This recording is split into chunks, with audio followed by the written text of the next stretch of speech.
So you can split those down really into three things. Human intelligence. So we know that the CIA had an asset inside the Venezuelan government. You're looking at imagery intelligence, which effectively comes from drones using cameras. And then you're looking at ELINT, which is electronic intelligence. And that's basically building up an electronic picture. SIGINT is a big part of that, signals intelligence, Lucy, where you can listen in the phone calls. And that's all about getting the location and the predictive patterns called pattern of life of what the primary target would be. In this case, it would be the Ayatollah. But there are so many other options, Lucy, outside of, taking out the Ayatollah. It could be softening up surface-to-air defense systems, taking out ballistic missiles so they're no longer a threat to Israel. There's all sorts of COAs of action. We call them in strategic military planning COAs, courses of action, that the US will be looking at right now. And not one of them would be off the table. OK, Mikey, thank you so much.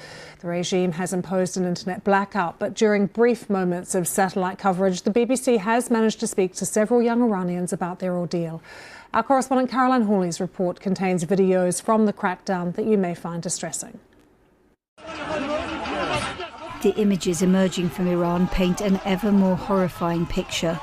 Witnesses say security forces fired live ammunition from motorbikes and rooftops. They speak of massacres, a bloodbath. No one was violent and no one clashed with the security forces. But on Friday night, they still opened fire on the crowd. We all know someone who was killed in the protests.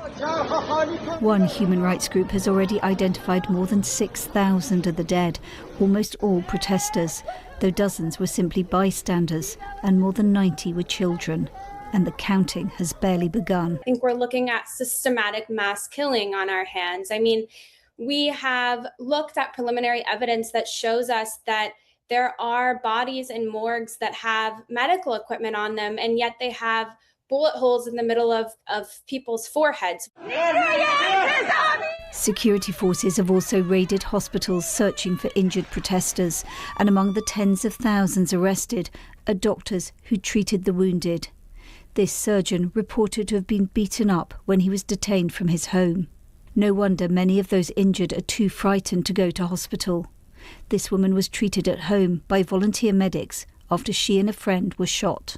People helped us and we got into a car. I said, just don't go to a hospital. In the following days, we found doctors who looked at our wounds and gave us antibiotics.